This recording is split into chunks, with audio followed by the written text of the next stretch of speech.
அனைவருக்கும் வணக்கம். நிகழ்ச்சி ஆரம்பமாகிறது.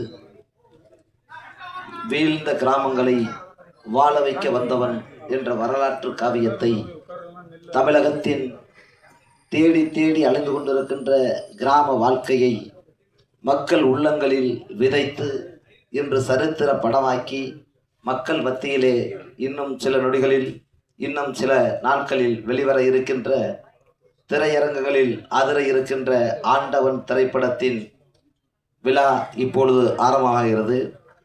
திரைப்படத்தின் இயக்குனர் மதிப்பிற்கும் மரியாதைக்குரிய அண்ணன் வில்லி திருக்கணன் அவர்களை மேடைக்கு அழைக்கின்றோம்.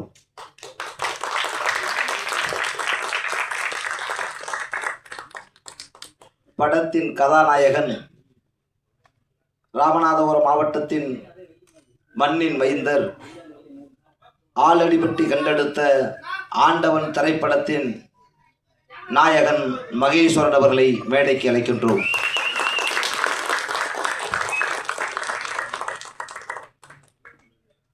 திரையுலகத்தின் சக்கரவர்த்தி,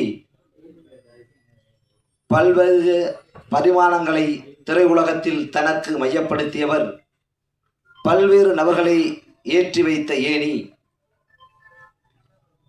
உழைப்பால் உயர்ந்த உத்தமர் சரித்திரம், பாரதி ராஜாவின் பைந்தமிழ் நாயகன் பின்னால் பயணித்த எங்கள் சித்தாந்தத்தின் வேதாந்த திரையுலக நாயகன், தான் ஏற்றுக்கொண்ட கலைகள் அத்துணையிலும் கலை தேர்ந்த கடலாய் பலரை உயர்த்தி வைத்த ஏணி, போற்றுதலுக்குரிய மதிப்பிற்கு மரியாதைக்குரிய படத்தின் முக்கிய கதாபாத்திரத்தில் களம் கன்ற வெற்றி நாயகன், மதிப்பிற்கு மரியாதைக்குரிய உயர்ந்த உத்தமர் இயக்குனர் பாரதி ராஜா அவர்களை மேடைக்கு அழைக்கின்றோம்.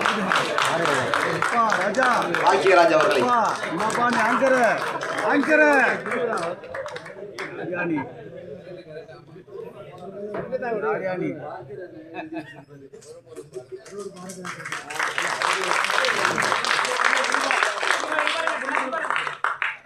அவரை நாங்கள் பாரதி ராஜாவாக காண்கின்றோம் என்பதற்காக இப்பொழுது உங்களிடம் அவரின் குருவை குருநாதரை அழைத்து மேடைக்கு அவரை பெருமை சேர்த்திருக்கின்றோம். மதிப்பிற்கு மரியாதைக்குரிய பாக்கியராஜ் அவர்களை வாழ்த்தி வணங்குகிறேன். அடுத்தபடியாக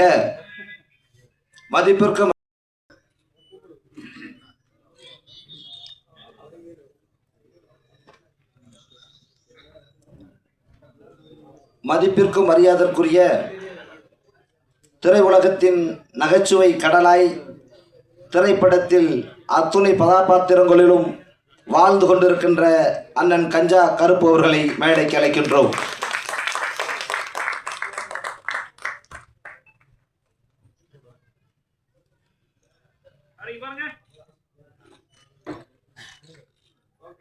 மதிப்பிற்கும் மரியாதைக்குரிய நடிகர் முத்துக்காளை அவர்களை மேடைக்கு அழைக்கின்றோம்.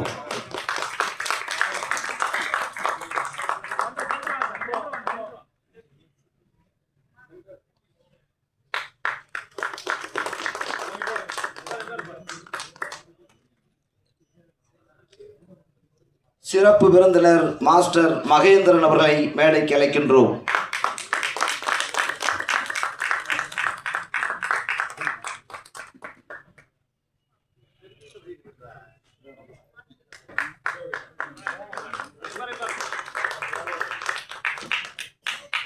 திரைப்படத்தின் கிராமங்களின் நாயகியாக படத்தின் சிறந்த நடிகையாக வருகை தந்திருக்கின்ற வைஷ்ணவி அவர்களை மேடைக்கு அழைக்கின்றோம்.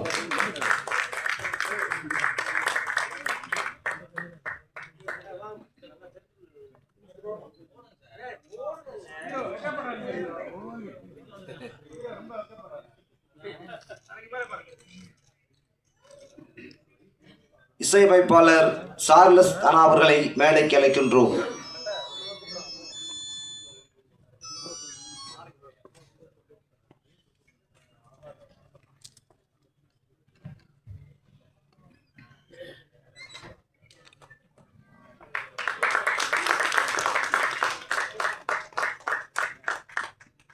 ஒளிப்பதிவாளர் மகிபாலா அவர்களை மேடைக்கு அழைக்கின்றோம்.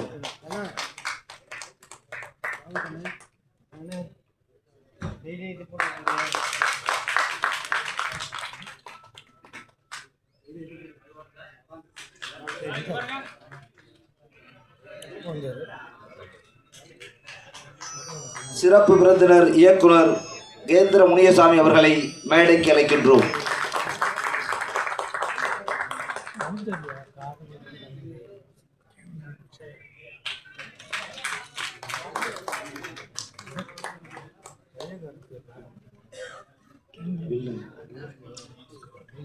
வில்லன் மின்னல் ஸ்டார் முத்து அவர்களை மேடைக்கு அழைத்து மரியாதை செய்கின்றோம்.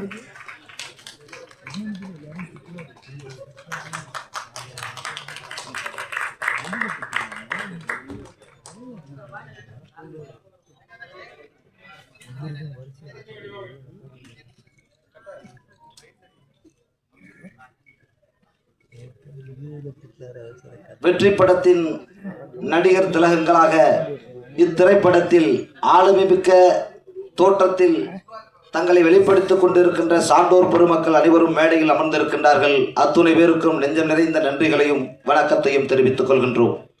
அடுத்தபடியாக இந்த படத்தின் சிறந்த முறையிலே இயக்குனராக பல்வேறு பரிமாற்றத்தை ஏற்படுத்தி இந்த படத்தை சிறப்பாக வடிவமைத்திருக்கின்ற அண்ணன் வில்லி திருக்கண்ணன் அவர்கள் இப்பொழுது வரவேற்பாற்றுவார்.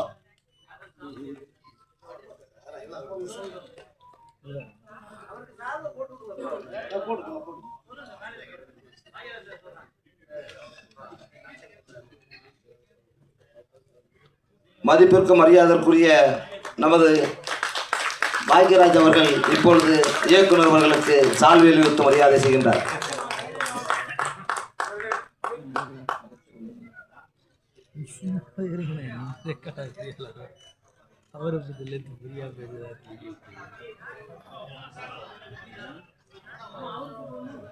படத்தின் நாயகன் மரியாதை செய்யப்படுகிறது. எடிட்டர் தம்பி லட்சுமணன், அன்பு தம்பி மிதுன் 2 பேர் வாங்க ப்ளீஸ் ப்ளீஸ். எங்க இருக்கீங்க? லாஸ்ட்ல நிக்கிறாப்ல நினைக்கிறேன். வாரத்துக்கு 2 கூட ஆமா.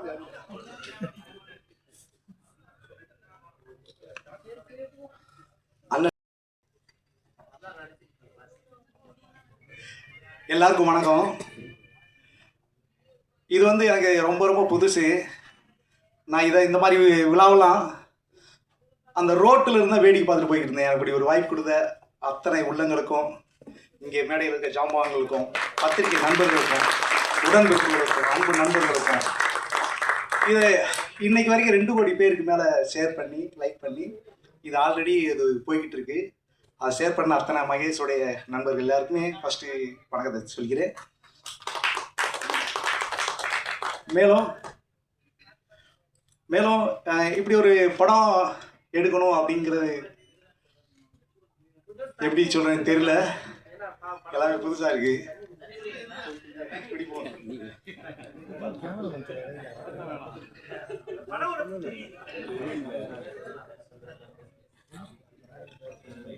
நன்றி நன்றி ரொம்ப நன்றிங்க. ஆனா இது ரொம்ப சீரியஸ், ரொம்ப சீரியஸ், ரொம்ப கிராமங்களை அழிச்சதும் நம்ம தான். அப்படி ஒரு விஷயத்த தான் சொல்லியிருக்கோம்.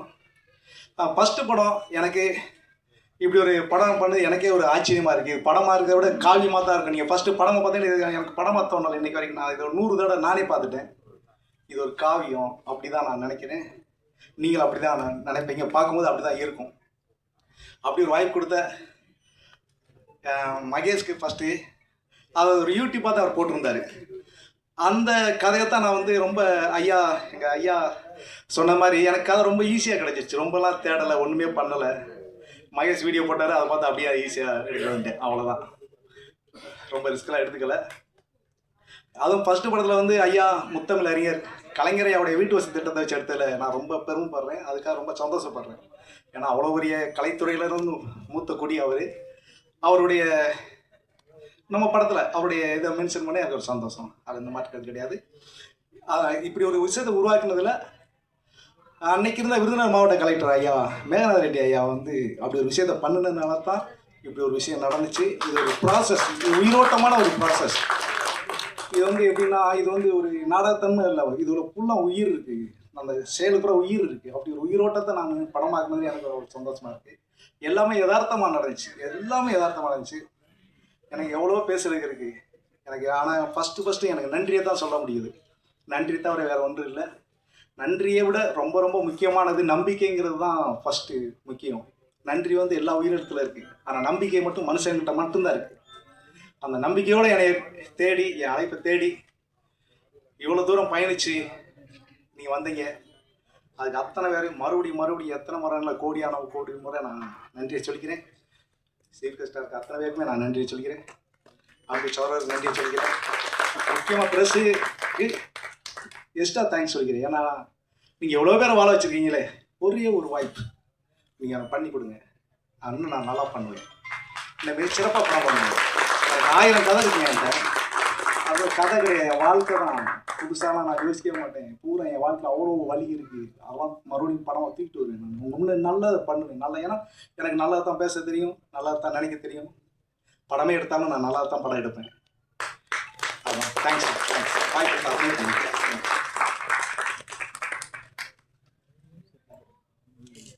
ஆயிரக்கணக்கான உண்மை சரித்திரங்களை சொல்லி உங்கள் மத்தியிலே இத்திரைப்படத்தை வெளியிட்டிருப்பதாக நமது பெருமதிப்புமிக்க இயக்குனர் அவர்கள் இப்பொழுது உங்கள் மத்தியிலே சிறப்பாக உரையாற்றினார்.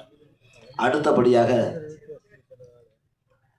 நேதாஜி சுவாமிநாதன் மதுரையைச் சேர்ந்தவர், மதிப்பிற்கு மரியாதைக்குரிய வெள்ளுடை வேந்தர், தன் வாழ்நாளில் திருமணமே முடிக்காமல் நேதாஜி உயிரோடு இருக்கிறார் என்று முழங்கிக் கொண்டிருக்கின்ற வெள்ளுடை வேந்தனாய் தன் வாழ்நாள் முழுவதும் தியாக வாழ்க்கையாக வாழ்ந்து கொண்டு இந்த மண்ணுக்காகவும் இந்த மக்களுக்காகவும் தன்னை அர்ப்பணித்து தெய்வீக திருமகன் பசும்பன் தேவர் முழங்கியதை போல் இன்று வரை நேதாஜி உயிரோடு தான் இருக்கிறார் என்று ஓங்கி ஒலித்துக் கொண்டிருக்கின்ற உத்தம தலைவர், மதிப்பிற்கு மரியாதைக்குரிய நேதாஜி சுவாமிநாதன் அவர்கள் இப்பொழுது உங்கள் மத்தியிலே ஆண்டவன் திரைப்படத்தை பற்றியும் மற்றும் நடிகர்களை பற்றியும் மற்றும் வருகை தந்திருக்கின்ற சான்றோர் பெருமக்களை பற்றியும் இப்பொழுது உரையாற்றுவார். அன்பு தம்பி சஞ்சவன் ப்ளீஸ், மேடம் ப்ளீஸ்.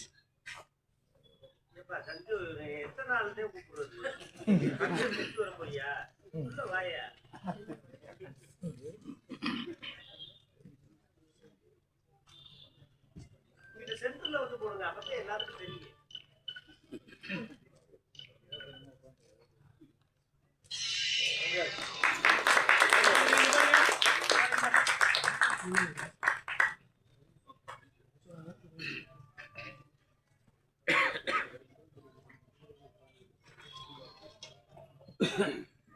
ஜாஹிந்த்.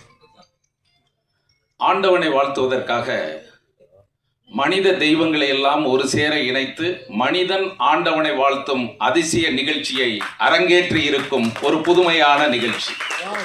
எல்லாருடைய கையிலையும் ரிஷிகேசனுடைய கங்கா தீர்த்தம் இருக்கிறது. இவர் மகேஸ்வரன், சிவன் இமயத்தில் இருந்து அவர் இயக்குனர் இமயம் என்று நான் மறந்து சொல்லிவிட்டேன் என்றார்.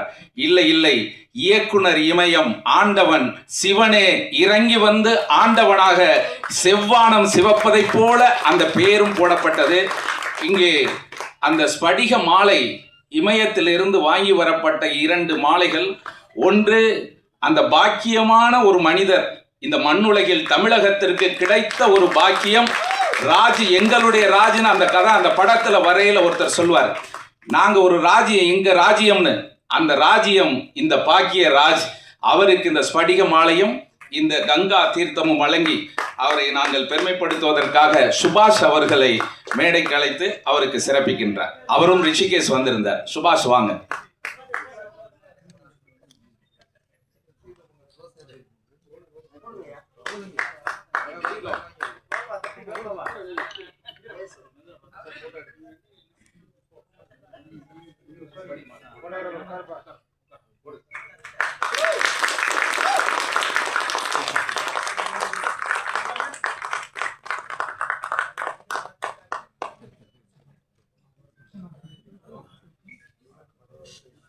தொடர்ந்து கதாநாயகனாக இருக்கிற மகேஸ்வரனுக்கும் அந்த ஸ்படிக மாலையை அணிவிப்பதற்காக வசந்த் அவர்களை அன்போடு அழைக்கின்றோம்.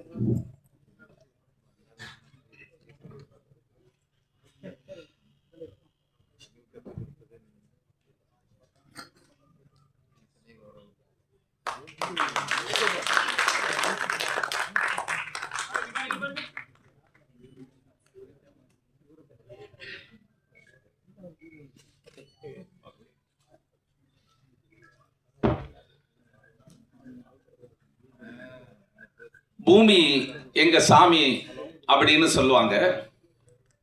அந்த பூமியைத்தான் சாமியாக ஆண்டவன் என்று தந்திருக்கிறார். கலையுலக வாரிசு என்று புரட்சி தலைவருடைய வாரிசாக பாக்யராஜ் அவர்கள் கலையுலக வாரிசு. அந்த பாக்யராஜுக்கு ஒரு வாரிசு வேணும்ல, அந்த கலையுலக வாரிசு தான் மகேஸ்வரனாக இங்கே அமர்ந்திருக்கிறார். 2 பேரும் தாடி, இவருக்கு அவர் தாடி. அது மட்டும் அல்ல, 2 பேருடைய தலைமுடியும் பாருங்க. கலையுலகின் வாரிசாக மகேஸ்வரன் அவர்கள் புது பிறவி எடுத்திருக்கிறார். ராமநாதபுரம் மண்ணில் இருந்து, வறண்ட நிலத்தில் இருந்து திறந்து பார்க்கிற அந்த காட்சியை, உடைந்த வீடுகளின் ஓட்டு வீடுகள், அந்த ஓட்டு வீடுகள் ஓட்டு போடுகிற வீடுகளாகத்தான் மிச்சம் இருக்கிறதே தவிர குடியிருக்கிற வீடுகளாக அங்கே இல்லை என்பதை இந்த திரைப்படத்தின் மூலமாக உடைத்து சொல்லி இருக்கிறார் என்பதுதான் இந்த திரைப்படத்தினுடைய இந்தியாவிற்கு ஒரு தகவலை சொல்லி இருக்கிறார். பாக்யராஜ் அவர்கள் எடுத்த படத்தில், ஒரு படத்தில் இனி காந்திஜியை சொல்லாமல் தாத்தாஜி நேதாஜி வழியில் செல்லுவோம் என்று அந்த திரைப்படத்தை அவர் நிறைவுபடுத்தி இருப்பார். அந்த திரைப்படத்தில் அது வெற்றி பெற்றதா இல்லையா என்றாலும் அந்த கதையின் கருவை இந்தியனாக எடுத்தவர் ஜெயித்தார் என்று சொன்னால் அந்த கதையின் கருவை கொடுத்தவர் பாக்யராஜ் தான் என்பதை மறந்துவிட முடியாது. இனி நேதாஜி தான் என்று ஒரு வரி செய்தியை கொடுத்தார். அதுபோல மகேஸ்வரன் அவர்களும், நம்முடைய அருமை சகோதரர் இயக்குனர் அவர்களும் அந்த ஒரு செய்தியை கொடுக்கிற போது என் இதயத்தில் அவ்வளவு வலி இருக்கிறது என்று சொல்லி இருக்கிறார். அந்த இதயத்தில் இதயபூர்வமாக இந்த மண்ணை இதயமாக பார்க்கிறார், இந்த மண்ணை சாமியாக பார்க்கிறார், இந்த மண்ணை அவர் தெய்வமாக பார்க்கிறார், இந்த மண்ணை தாயாக பார்க்கிறார். தாய் மண்ணே வணக்கம் என்று சொல்லுகிறோமே, அந்த வசனத்தில் ஒரு வசனம் வருகிறது அல்லவா? அந்த வசனத்தில் வருகிற போது தாயை இழப்பதும் மண்ணை பிரிவதும் இரண்டும் ஒன்றுதான் என்று சொல்லுகிற போது ஆலயத்தில் இருக்கிறோமா இல்லை திரைப்பட திருவிழாவில் இருக்கிறோமா என்று எண்ணி பார்க்கிற போது ஒரு திரையுலகத்தை, திரைப்படத்தை ஒரு தெய்வ நிலைக்கு கொண்டு போய் சேர்த்திருக்கிறீர்கள். மண்ணை பற்றி பேசி இருக்கிறீர்கள். காந்திஜி அவர்கள் சொல்லுகிற போது இந்தியாவில் 7 லட்சம் கிராமங்கள் இருக்கிறது என்று சொல்லி சென்றார். அதன் பிறகு டாக்டர் அப்துல் கலாம் அவர்கள் ஜனாதிபதியாக இருக்கிற போது 6 லட்சம் கிராமங்கள் இருக்கிறது என்று சொன்னால், அப்படி காந்திஜியின் காலத்தில் 7 லட்சம் கிராமமாக இருந்த இந்தியா ஜனாதிபதி அப்துல் கலாம் காலத்தில் 6 லட்சமாக மாறி போனது என்று சொன்னால் 1 லட்சம் கிராமங்கள் இந்தியாவில் தொலைந்தது என்று வரலாற்று பக்கங்களில் காந்திஜி அப்துல் கலாம் சொன்னதை இந்த ஆண்டவன் திரைப்படம் மீண்டும் ஒரு வரலாற்று பதிவாக செய்திருக்கிறது என்று சொன்னால், அவர்கள் அதை சொன்னார்கள், இதை அவர்கள் செய்திருக்கிறார்கள் என்று சொன்னால் இது திரைப்படம் அல்ல, இந்தியாவுடைய கண்களை திறக்கின்ற படமாக இருக்கிறது. எனவேதான் இந்த திரைப்படம் என்பது ஆண்டவன் என்று சொல்லி இருக்கிறார்கள். எனவே ஆண்டவன் என்று சொன்னால் இந்தியா கிராமத்தில் வாழ்கிறது என்று சொல்லுகிறோம். ஆனால் கிராமம் எப்படி வாழ்கிறது என்று சொல்லுகிற படம் தான் இந்த ஆண்டவன் படமாக இருக்கிறது என்று சொன்னால், இந்தியா எப்படி வாழ்கிறது என்பது, கிராமத்தில் வாழ்கிற இந்தியா கிராமமே தொலைந்து போகிக் கொண்டிருக்கிறது என்பதை சொல்லுகிறது. மகேஸ்வரன் அவர்களுடைய இந்த நுட்பமான அந்த திரைப்படத்தில் சிவப்பு சட்டை அவர் அணிந்திருக்கிறார். அவர் அணிந்திருக்கிற சட்டையில் போட்டுக்கொண்டு ஒரு வசனத்தை சொல்லுகிறார். ஏதாவது நான் சாவதற்கு முன்னால் உலகத்திற்கு ஒரு செய்தியை சொல்லிவிட்டு சாவேன் என்று சொல்லுகிறார். பகத்சிங் தன் மரணத்தையே இந்தியாவின் விடுதலை செய்தியாக மாற்றி கொடுத்தவன் பகத்சிங். அந்த பகத்சிங்கினுடைய வார்த்தையை போல இவருடைய வார்த்தையும் ஒரு சிவப்பு சிந்தனையாளராக, ஒரு புரட்சியாளராக, கிராமத்தின் கீதமாக, கிராமத்தின் சிவந்த மண்ணாக அந்த ஆண்டவன் என்பது ஒரு சிவப்பும் மஞ்சளும் கலந்த வண்ணத்தில் தந்திருக்கிறார். இறைவன் சிவன் எப்படி இருக்கிறான் என்கிற போது செவ்வானமாக இருக்கிறார் என்று ஆண்டவனை சொன்னார்கள். அந்த ஆண்டவன் பேரும் செவ்வானமாகவே பதிவு செய்திருக்கிறார்கள். இது உங்களை மீறிய திரைப்படம் என்றுதான் பார்க்கிறேன். ஏனென்று கேட்டால் மனிதனின் இதயத்தில் ஆண்டவன் சில நேரம் வந்து போவதாக சொல்லுகிறார்கள். இங்கே இந்த மேடையில் இருக்கின்ற ஒவ்வொருவருடைய கதாநாயகனுடைய ஒரு சிரிப்பு அது காதலை சொல்லிவிட்டு போகிறது. எனவே கதாநாயகியுடன் ஒவ்வொருவரும் படம் எடுத்துக் கொள்ள வேண்டும்.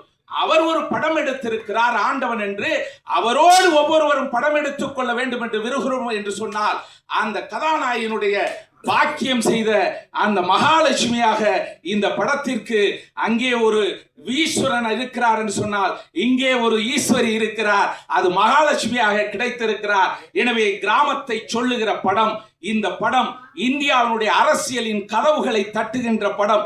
இந்த படத்தின் மூலமாக பாராளுமன்றம் வரையிலும் இந்த திரைப்படம் அங்கே கதவுகளை தட்டும். இந்த நாட்டினுடைய ஆட்சியாளர்களின் கவனத்திற்கு செல்லும்.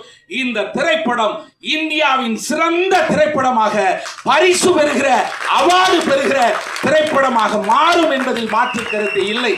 இங்கே விசிலடித்தவருக்கும் கை தட்டுகிறவர்களுக்கும் நான் இந்த அரங்கத்தை பாராளுமன்ற அரங்கமாக பார்க்கிறேன். இங்கே அமர்ந்திருப்பவர்களை இந்த நாட்டினுடைய ஆண்டவனை தந்தவர்களாக பார்க்கிறேன்.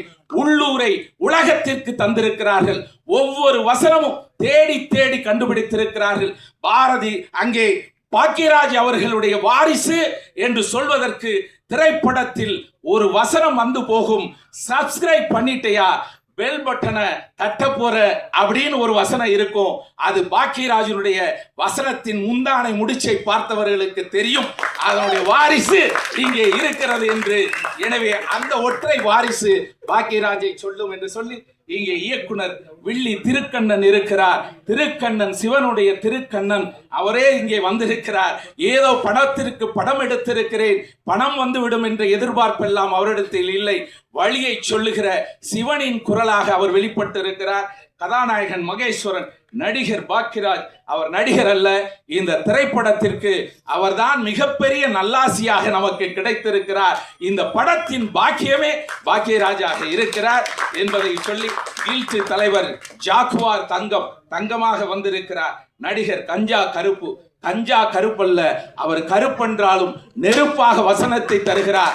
நிலாவையும் இங்கே கொண்டு வந்து சேர்த்திருக்கிறார். வானத்தில் வருகிற கடவுளை மண்ணில் இருந்து பார்க்க சொல்லி இருக்கிறார். அங்கேயும் குழாக்கெட்டு வைங்கன்னு சொல்லி இருக்கிறார். நடிகர் கஞ்சா கருப்பு, நடிகர் முத்து காளை. இங்கே காளை சிவனுக்கு இருக்கின்ற காளை தான் இந்த முத்து காளை. எனவே இங்கே பார்க்கக்கூடிய சிறப்பு விருந்தினர் மாஸ்டர் மகேந்திரன், கதாநாயகி வைஷ்ணவி.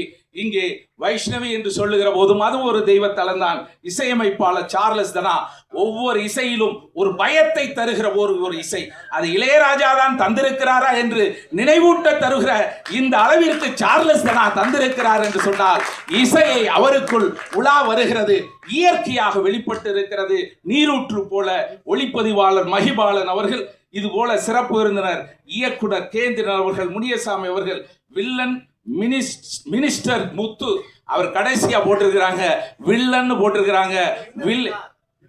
மின்னல் ஸ்டார் முத்து வில்லனாக கொடுத்திருக்கிறார், மின்னல் ஸ்டார். எனவே ஒரு மின்னல், ஒரு இடி, ஒரு ஒளி, இந்த கீற்று, இந்த காற்று, இந்த வெளிச்சம், இந்த உதயம் ஆண்டவனின் குரலாக, கிராமத்து கீதமாக விடிந்திருக்கிறது. அழுகுரல் தான் கிராமத்தில். மண்ணை நேசிக்கிற எங்கள் வாழ்வு, எங்கள் சாவும் இந்த மண்ணுக்காக என்று அன்றைக்கு விடுதலை குரலில் பாடியதை கிராமத்து குரலாக மாற்றியிருக்கிறார்கள். எனவே வீடு இருக்கிறது, ஆள் இல்லை.